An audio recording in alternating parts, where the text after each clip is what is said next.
Welcome to the deep dive. Today, we're going back in time to ancient Athens. We're going to try to figure out who Socrates really was. I mean, you've probably heard the name. Oh, yeah. Everyone has, right? The father of Western philosophy and all that. Right. And here's the thing, he never actually wrote any of his ideas down. Yeah. So how do we know what's true? How do we know what was made up later? That's what we're going to be looking at today. Right. Well, it's a bit like trying to, put together a puzzle. Mm-hmm. But some of the pieces are missing, and everyone's guessing about what the picture should look like. Okay. But the sources we do have, those are pretty interesting. We have, we have what his students wrote, like Plato. Right. We have stuff written by other people who lived at the same time, like Xenophon. Hmm. And even there's this funny play by Aristophanes where Socrates is, kind of a joke.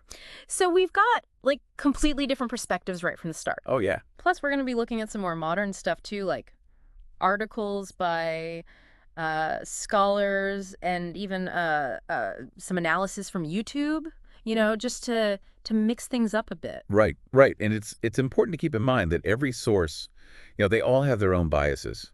They all have their own agendas. Like their relationships with Socrates were different. Okay. They had their own political views. Yeah. So it's our job to kind of sort through all of that. Okay. And see if we can, get a sense of the real Socrates. So before we get lost in all the philosophy, I think it would be good to set the scene a bit.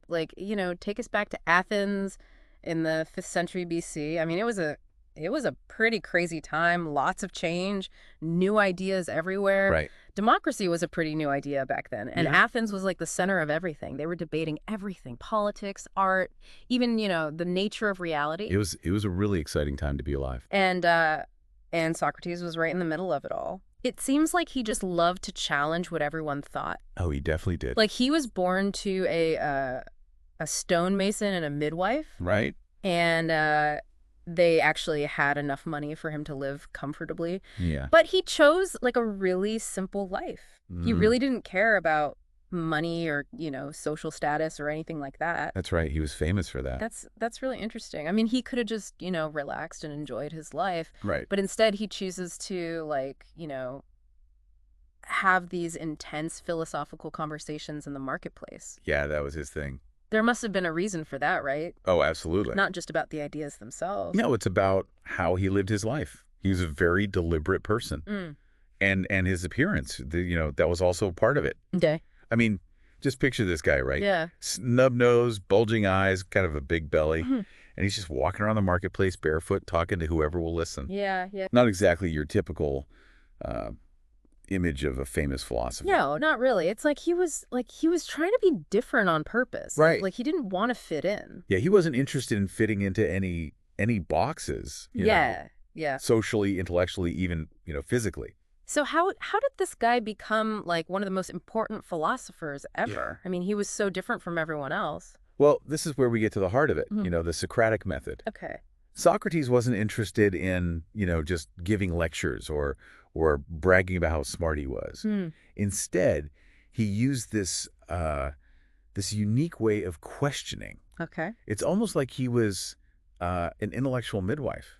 What do you mean? Like he was helping other people give birth to their own understanding.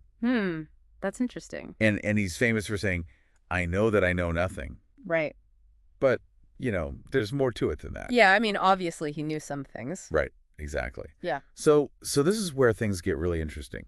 Okay. This Socratic ignorance, as they call it. It's not about actually not knowing anything. Okay. It's more like it's a deliberate choice to be humble. He was acknowledging that, humans can't know everything. Yeah. And we should always be questioning what we think we know. Okay.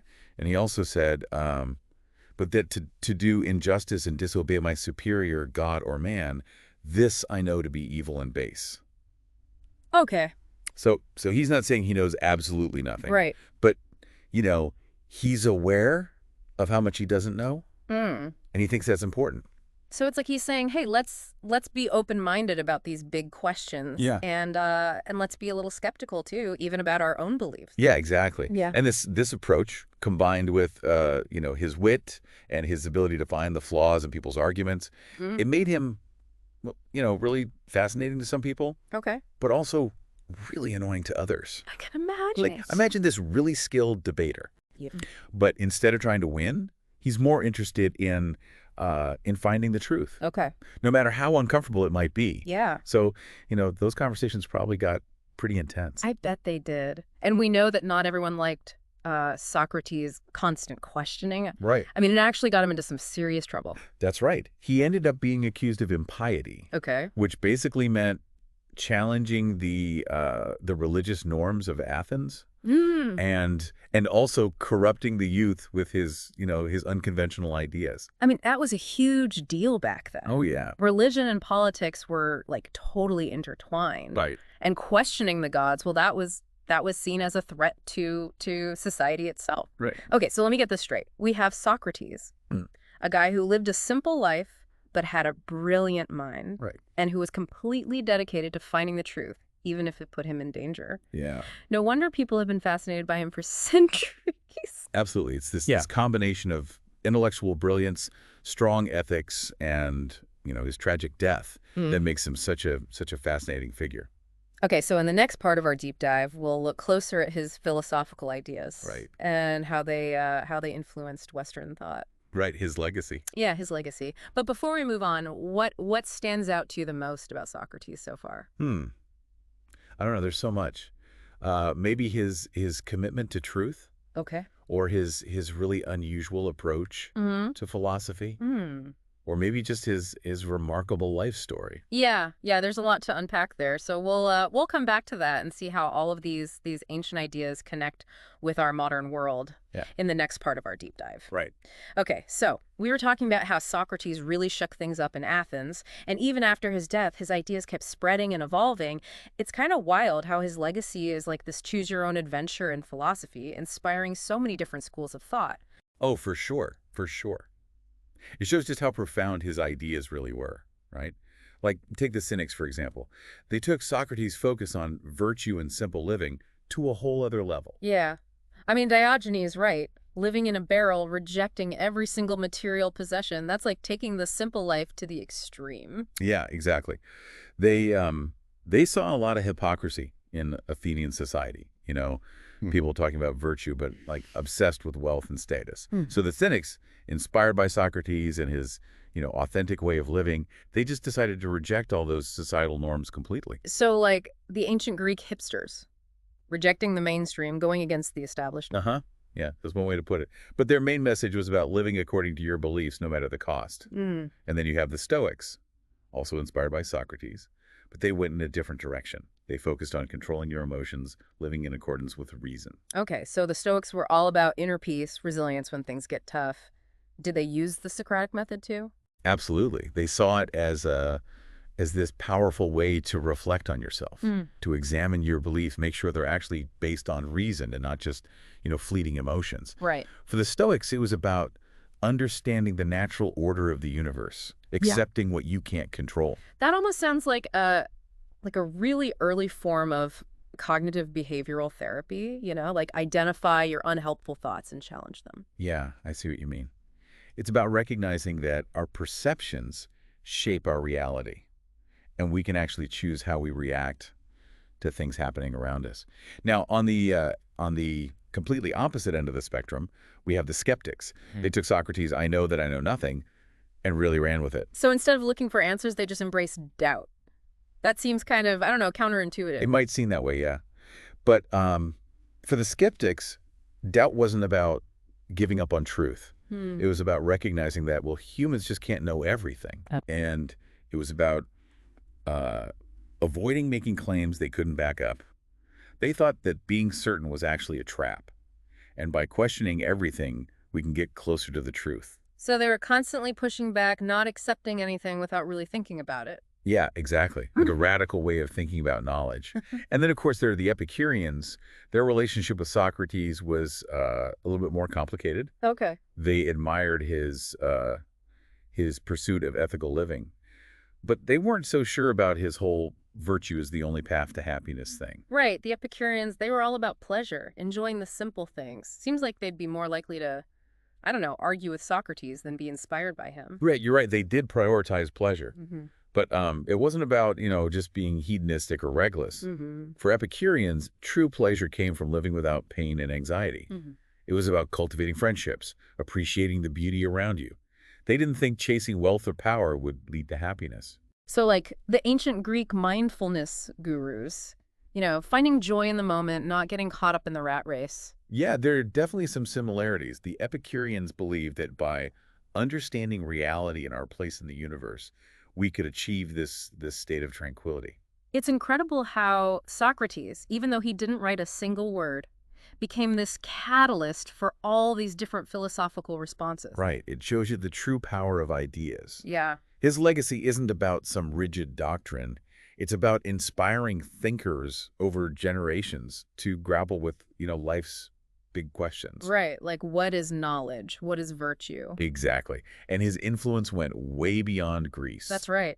I mean, medieval Islamic scholars were talking about him, and he's still relevant to modern thinkers like Nietzsche and Kierkegaard. His ideas really do go beyond time and culture. Exactly. It's like he planted these intellectual seeds, and they just kept growing and changing in different contexts and historical periods. His focus on self-examination, questioning authority, dedicating yourself to moral reasoning, all of that is still super relevant today. Makes you wonder what Socrates would have thought about our modern world. I mean, technology's changing everything so fast. Politics is so divided, we're bombarded with information all the time. Yeah, it's a really interesting question to think about. But maybe before we try to speak for Socrates, we should look at another aspect of his thought, his political philosophy. Okay. After all, he lived during some really intense political upheaval, and he wasn't afraid to criticize both democracy and oligarchy. That's right. I mean, remember, he was put on trial for challenging the status quo. So was he a revolutionary? Some kind of secret aristocrat? Or was it something completely different? Let's dive into that next. Okay, so we've seen how Socrates influenced philosophy, his complicated legacy, and how his ideas spread through different schools of thought. But his political views, those are a bit harder to pin down. Yeah, it's a real head-scratcher. I mean, he lived in a very political time, and he was critical of both democracy and oligarchy, the two main systems back then. So he wasn't a fan of the people in charge, no matter who they were. But was he, like, actually advocating for something specific? Did he have, like, a vision for the perfect government? Well, that's where things get interesting.